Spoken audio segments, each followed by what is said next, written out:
The air is thick with the scent of roses and vanilla cake. Sunlight filters through the towering oak trees, casting a golden glow over the garden. A string quartet plays softly in the background, the sound mingling with the laughter of wedding guests.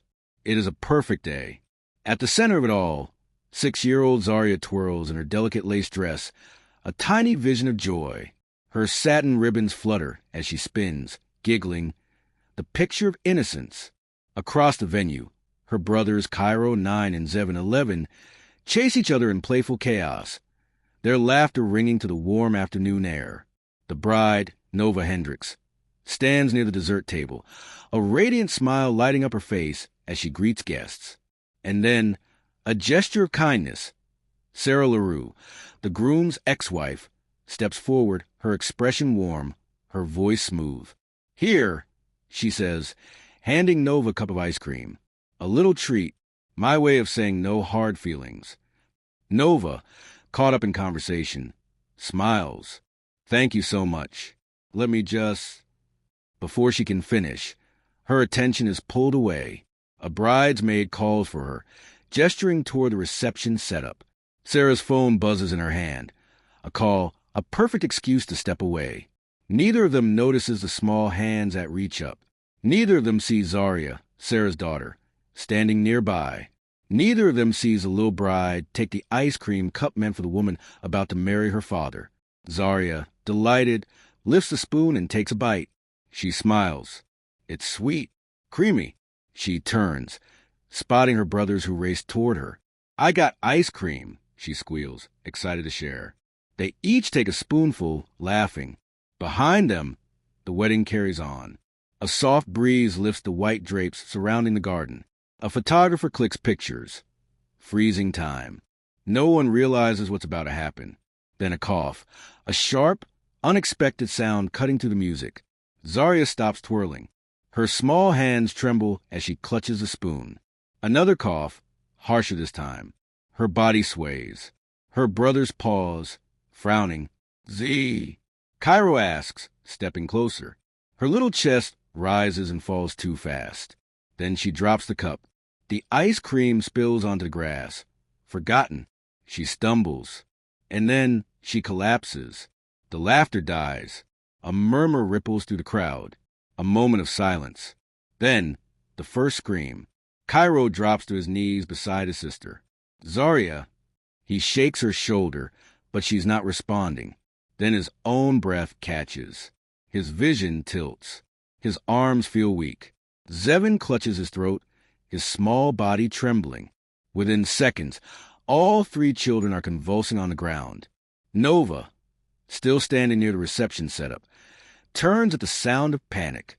Her face shifts from confusion to horror. What's happening? A waiter drops a tray. A champagne glass shatters. Cairo Vaughn, the groom, is already running. Somebody call 911. Paramedics rush through the crowd. Guests scramble. The beautiful wedding dissolves into chaos. Sarah returns from her phone call, stepping back onto the scene. She stops. Her eyes lock onto the children on the ground. Her children. Her babies. Her hands shake. Her body turns cold. This wasn't supposed to happen. The ice cream she'd given Nova, the one she had laced with poison. Somebody was supposed to eat it, but not them, not her babies. She stares in mute horror, frozen, as the paramedics fight to save them. A day meant for love and celebration has turned into a nightmare, and somebody isn't going to survive. What happened on this wedding day? How did a mother's act of revenge turn into a horrifying tragedy? Stay with us as we uncover the chilling truth. Subscribe now to hear the full story. Now, let's go back to where it all began, before a mother's jealousy shattered a family forever. Sariah Laru had always known how to command a room. She wasn't just beautiful, she was magnetic, the kind of woman who turned heads without trying, who could hold a man's gaze with nothing more than a slight tilt of her chin. And when she met Cairo Vaughn, he was no exception. Cairo was sharp and ambitious, a man with vision. He had built his own business from the ground up, a successful real estate investor with the kind of quiet confidence that made people listen when he spoke. He was strong and driven, but when he fell for Sarah, he fell hard. This was a kind of love that burned hot and fast. It started like something out of a dream. Sarah was a woman who made him forget his plans, his schedule, even his own logic.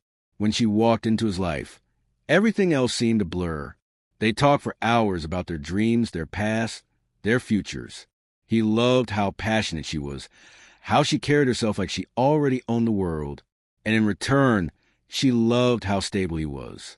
Cairo gave her something she had never truly experienced before: security. Within a year, they were married. For a while, everything was perfect. The problems started small. At first, they were easy to ignore. Sarah wanted to know where he was all the time. If he was late coming home, her voice would tighten. "Who are you with?" She started going through his phone. He'd catch her scrolling through his messages late at night, her face unreadable. "I'm just making sure no one's trying to steal my man," she'd say, flashing him a playful smile. Cairo brushed it off. She was just protective, right? Then came the mood swings. One minute she'd be all over him, laughing, teasing, telling him he was the best thing that ever happened to her. The next, cold silence. A storm was building beneath her eyes. She'd accuse him of not loving her enough, not prioritizing her. He started walking on eggshells. But when things were good, they were intoxicating. The passion between them was undeniable. She had a way of pulling him in, of making him believe they were unstoppable. And then the kids came. First Zevin, then Cairo, and finally Zaria. And with each child, something in Sarah shifted. She wasn't just a wife anymore. She was a mother, and that only made her more possessive. Cairo was exhausted.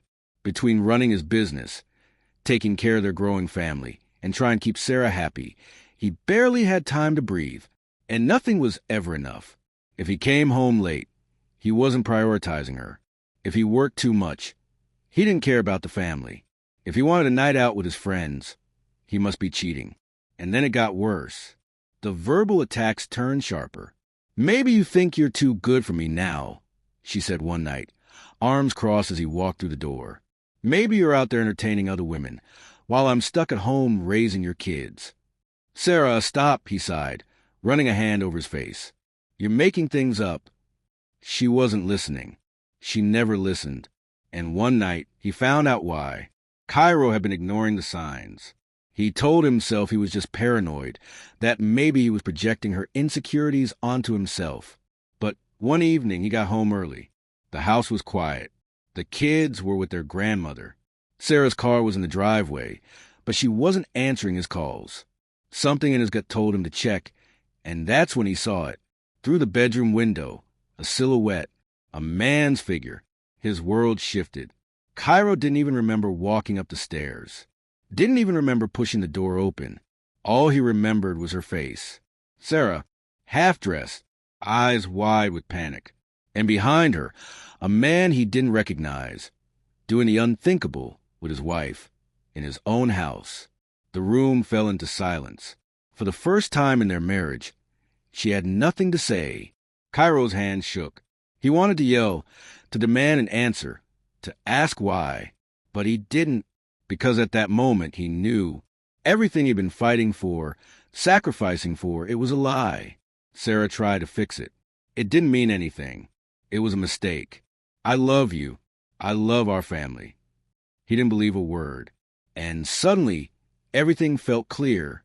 The accusations, the paranoia, the guilt she had been projecting onto him. She had been cheating all along.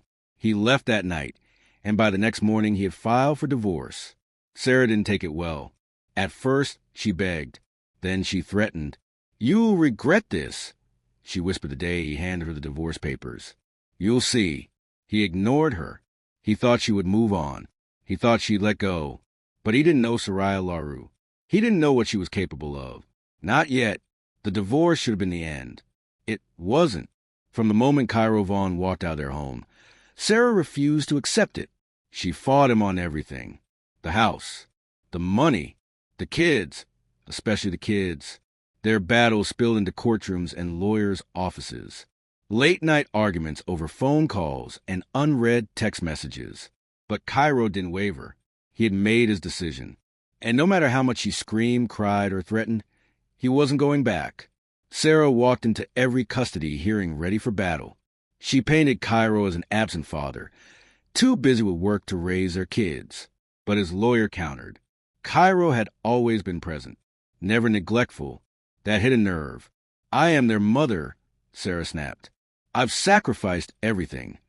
The judge sighed, delivering the final ruling, joint custody. It wasn't a win or a loss, but to Sarah, it was a betrayal. For years, she had controlled every part of Cairo's life. Now, she couldn't even control her own children's schedules. And that resentment festered. At first, she played it smart. She smiled through gritted teeth. She said the right things. Then, one night, she called him. Cairo, she whispered, her voice softer than he'd heard in years. Can we talk? He almost hung up, but she sounded different. She wasn't angry, wasn't accusing him of ruining her life. So, against his better judgment, he listened. I'm sorry, she said, for everything. Silence stretched between them. I know I pushed you away. I see that now. Her voice broke, just enough to sound real. I got baptized, Cairo. That made him pause. Baptized. I needed a fresh start. I needed to cleanse myself of all the anger. Cairo didn't know what to say. This was the Sarah he had once loved, not the woman who had torn through his life like a storm. I just want us to be good again, she whispered. Not as a couple, she added quickly, just as co-parents, as friends. For the first time in a long time, he believed her. For months, Sarah played the part perfectly. She let Cairo pick up the kids without drama. She stopped calling him at odd hours. She even started saying things like, I'm really happy for you. Cairo let his guard down. He thought maybe she really had changed. He thought wrong, because the moment he moved on, the game changed. Cairo hadn't been looking for love. After the divorce, he focused on his kids, on rebuilding his peace. Then he met Nova Hendricks. She wasn't just any woman. She was everything Sarah wasn't. Soft-spoken, easygoing, secure. She didn't argue for dominance in a room. She didn't need to. People were drawn to her. She had a warmth about her, the kind that made people open up without realizing it, the kind that made men feel safe. And Cairo, he fell fast. At first, he kept things quiet. But Saya found out before he could even tell her, because she was always watching. She saw the way his tone changed when he talked on the phone. She noticed when he stopped picking fights with her. She knew before he even admitted it to himself. And when she saw them together for the first time, something inside her snapped. But she didn't let it show. Not yet. She just watched, smiling and calculating. Sarah knew better than to fight this head-on. That's what Cairo expected. For her to scream, to lash out, to make threats. That's what every woman before her had done. And that's why they had lost. But Sarah, she was smarter than that. She knew the key to winning a war was patience. And so she played the long game. It started with small gestures. A casual text to Cairo, I'm happy for you. Really. A polite nod when she saw Nova at school pickup. Hey girl, looking cute today. A friendly laugh at family events. You got a good one. Nova. He's a handful, but worth it. Nova. Sweet and trusting. Fell for it. Why wouldn't she? After all, who wouldn't want to get along with their man's ex? Women fight too much anyway, right? So, when Sarah suggested they get coffee one day, just the two of them, Nova didn't hesitate. The first coffee date was casual. Sarah smiled, sipped her drink, and pretended to be healed. I really was in a bad place after the divorce, she admitted, her voice just soft enough to sound sincere. But honestly, I see now that Cairo and I just weren't good for each other. Nova nodded sympathetically. Sarah leaned in. I just wanted to be happy. And if that's with you, then I support it. Nova believed her. And that's all Sarah needed. From that moment on, she was in. At first, it was innocent. Sarah would send Nova funny memes. She'd comment on her posts. She'd ask for advice about the kids. Nova, being the gentle soul she was, welcomed her with open arms. Sarah became a constant in her life. And slowly, she started to study her. She learned Nova's habits. She learned her routines. She learned her weaknesses. Cairo never planned to remarry. After Sarah, he swore he'd never put himself in that position again. But then there was Nova. She had a way of disarming him, of making him feel at peace in a way he never had before. And one night, standing on their balcony with the city lights flickering in the distance, he realized he didn't just love Nova. He wanted to spend forever with her. So he proposed. It was simple. No grand speeches, no rehearsed lines, just a quiet moment, a question, a ring, and a yes. It should have been the happiest moment of their lives. Instead, it set something dangerous into motion. 2 days after the engagement, Sarah called. "Congratulations," she said, her voice warm. "I really mean that." Cairo didn't believe her. Not fully, but over the past few months, she had been different. She wasn't angry anymore. She had stopped fighting him on custody. She had even been kind to Nova. Maybe, just maybe, she really had changed. So when she said, "I'd love to celebrate with you, too," Cairo hesitated. But before he could answer, Nova took the phone. "Sarah, that means so much," Nova said, genuinely touched. "We'd love to have you there." Cairo felt his stomach tighten. Nova saw the best in people. She saw something in Sarah that he didn't. She believed in second chances. And so, reluctantly, he agreed. The wedding ceremony was beautiful. The vows were exchanged. The rings were slipped on fingers. For the first time in a long time, Cairo felt free. He and Nova were finally married. And in the crowd, watching it all unfold, was Sarah. Her lips curled into a soft smile. But behind it, trouble was coming. The reception was in full swing. Laughter, music, the clinking of champagne glasses. Cairo and Nova moved through the crowd, glowing with the joy of newlyweds. Guests toasted to their love, the evening air buzzing with celebration. And in the midst of it all, Sarah watched. She had spent months playing this game, moving carefully, calculating every step. And now, the final move was hers. The dessert table was a masterpiece, an elegant spread of cakes, pastries, and handcrafted ice creams. The guests were beginning to line up, chatting excitedly as servers handed out delicate cups of the custom-made treat. Sarah moved through the crowd with purpose. Her fingers curled around one specific cup, the one she had tampered with. She had planned this moment carefully. One cup, one target, one fatal mistake. With a warm, practiced smile, she approached Nova. "Here," she said, handing the cup over. "A sweet start to your sweet new life." Nova's eyes softened.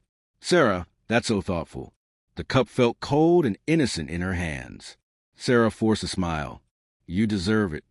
Nova lifted the spoon, and then Sarah's phone rang. She glanced at the screen, a number she didn't recognize. She hesitated for half a second before stepping away, pressing the phone to her ear. "Hello?" The voice on the other end was garbled, distant. A wrong number. A mistake. She barely heard it. Because behind her, fate was rewriting her plan. Nova turned to grab something from the table, the cup of ice cream still in her hand. That's when a little voice chirped up. "Can I have some?" Nova turned, and there stood Zarya, the little bride, looking up at her with wide, hopeful eyes. Without a second thought, Nova smiled and handed it over. "Of course, sweetheart." Zarya beamed, lifting the spoon, taking the first bite. Then she turned and spotted her brothers across. "Cairo, Zevin, I got ice cream." Her brothers, laughing and playful, ran toward her. "Let me get some." She happily shared one spoonful, then another. Laughter still filled the air. The music still played. For a moment, everything was normal. And then a cough, a sharp, unexpected sound. Zarya froze. Her tiny body shuddered. Her spoon slipped from her fingers. Then Cairo Jr. coughed. Then Zevin. The wedding erupted into chaos. Zarya's legs gave out first. She stumbled forward, then collapsed. Her brothers dropped seconds later. Sarah couldn't move. She couldn't breathe. This wasn't supposed to happen. The poison. The wrong hands. Her hands shook violently. She wanted to scream, to undo it. But she couldn't because it was too late. Guests rushed forward. Someone shouted for a doctor. A waiter dropped a tray, the glass shattering against the floor. Nova ran toward them. "Zarya? Baby, what's wrong?" Cairo's voice was a roar of panic. "Call 911. Zarya's tiny chest rose and fell too fast. Cairo Jr. clutched his stomach. His small hands trembled. Zevin's eyes fluttered. Sarah felt the world tilt. She wanted to run forward to grab them, to fix it, but she just stood there, frozen in the horror she created. The emergency room doors burst open. Doctors and nurses rushed forward, their voices sharp, urgent. 3 stretchers. 3 small, motionless bodies. Zarya, Cairo, Zevin, each child barely clinging to consciousness. Cairo ran beside them, his face frozen in shock. Nova was sobbing, her hands shaking violently. "What happened?" a nurse demanded as they wheeled the children inside. I don't know," Nova stammered. "They were fine. They were." Then she froze. Her eyes darted to Cairo. The ice cream. She had handed Zarya the ice cream. Her stomach turned violently. She couldn't breathe. "Oh, my God," she whispered. "It was me. I gave it to her." Cairo snapped his head toward her. "What?"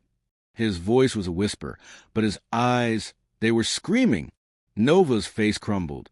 I didn't know," she choked out. "I didn't know." Before he could process what she was saying, a doctor shouted, "We're losing one." Cairo's chest seized. "No, no, no," he begged, stepping forward. The doctors pushed him back. "Sir, let's work." Time slowed. Machines beeped. Voices blurred. Then a single, sharp sound. Flat line. Cairo went numb. The world stopped moving. Nova collapsed to the floor, screaming. One of them was gone, and there was nothing anyone could do to bring them back. The hospital had already alerted the authorities. A poisoning. A child dead. Now, detectives were in the building. They asked Nova the same questions over and over. What exactly did they eat? Where did the ice cream come from? Who gave it to them? And finally, who else had access to that ice cream? Nova stared at them, pale. Her voice came out small. "Sarah." The officers exchanged a glance. And at that moment, a new investigation began. The crime scene had already been secured. The wedding reception was now a forensic puzzle. Officers interviewed guests, piecing together the timeline. But it wasn't until they reviewed the security footage that everything became clear. The medical examiner's report came back faster than expected. Poison detected. A lethal dose of oleander extract, a highly toxic plant that contains cardiac glycosides, which can disrupt heart function. When ingested, it acts more slowly in adults due to metabolism and body mass, but can be rapidly fatal in children because of their smaller size and faster absorption rates. Detectives tracked down the wedding's dessert vendor. None of the other ice cream cups contained poison. Not one. Except for the one Sarah handed to Nova. There was no mistake. This wasn't random. It was intentional. And now it was time for answers. Sarah took a shaky breath, wiping her face as she slowly turned in her chair. The 2 officers stepped forward.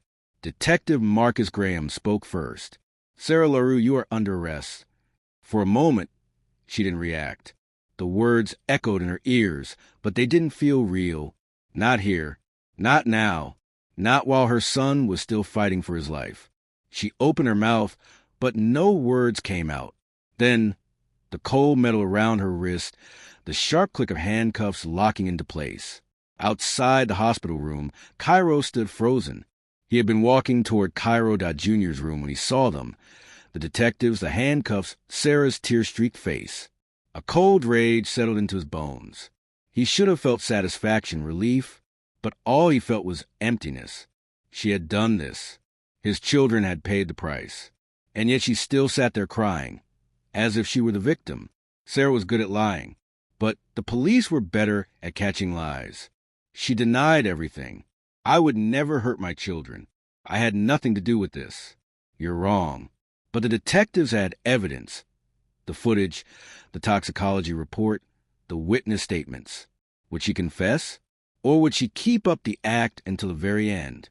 The air inside the courtroom felt heavy, thick with tension. Not the kind of stillness that brings comfort, but the kind that presses down, suffocating. Sariah Laru sat at the defendant's table, her wrists shackled in front of her. The pale orange prison jumpsuit hung loosely on her frame. She looked different now. Smaller, hollow, empty. Gone was the confident woman who once controlled every room she walked into. In her place sat someone who had lost everything. She kept her eyes low, but it didn't matter. Everyone was watching, and they all knew the truth. "I swear I would never hurt my children," she pleaded. But the prosecutor didn't blink. The evidence was overwhelming. Security footage, toxicology reports, medical records. The jury watched as the prosecution laid out the truth. She had handed over the poisoned ice cream to Nova with the intent to kill her. Cairo Vaughn's testimony was devastating. "My daughter was 6, and now she's gone because of her own mother." The jury deliberated for just 3 hours. "Guilty," the judge's voice rang out. "Sariah Laru, you are sentenced to 33 years in state prison." It was over. Months later, Cairo sat on his porch, staring out at the street, watching the world move on. It felt strange. People laughed. Cars passed. The world kept spinning. But for him, time had stopped the moment Zarya took her last breath. His daughter was gone, and nothing would ever bring her back. Nova stepped out onto the porch, a cup of coffee in her hands. She sat next to Cairo, quiet for a long time. "How's Junior today?" he finally asked. She sighed. He had another nightmare. Cairo nodded slowly. "Zevin? Not well, but he is processing." Cairo Jr. hadn't been the same since the hospital. His laughter was quieter. His smiles didn't last. He was haunted. They all were, because their lives had been shattered by someone who was supposed to love them. People always say to watch out for strangers, for lurking dangers in the dark. But the truth, the real monsters, sometimes are the ones we trust. Zaria didn't die at the hands of a stranger. She died because of her mother. And there's nothing more terrifying than that. This story is a chilling reminder that the greatest betrayals often come from within. A mother's jealousy led to an unthinkable tragedy. And now an innocent child is gone forever. But how many other stories like this exist? Hidden behind closed doors, masked by forced smiles. How many times do we ignore the warning signs before it's too late? If you want to hear more true crime cases that expose the darkest corners of human nature, subscribe to the channel. This is Ruthless Realities. Until next time.